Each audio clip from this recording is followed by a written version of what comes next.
Ar dažnai ant savęs sakai ir galvoji kažką neigiamo? Keiki save, kritikuoji? Jei taip, šitas video tau. Niekada nekalbėk apie save neigiamai, net ir juokaudamas. Mūsų pasąmonė taip sutvarkyta, kad jinai nemato skirtumo tarp realybės ir mūsų minčių. Kalbėdamas ir galvodamas neigiamai apie save, tu tiesiog programuoji savo smegenis neigiamiems dalykams, tokiems kaip žema savivertė ir nepasitikėjimas savimi. Žodžiai – tai energija.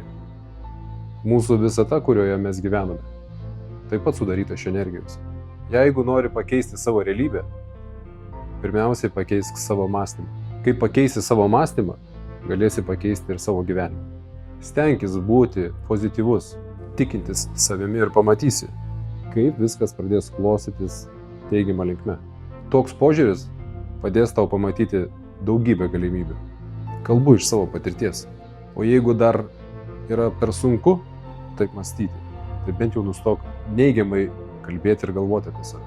Net ir šita maža smulkmena gali pakeisti tavo gyvenimą į gerą. Jeigu tau patinka mano kuriamas turinys apie kokybiškus pokyčius, tuomet kviečiu mane pasekti. Ačiū tau.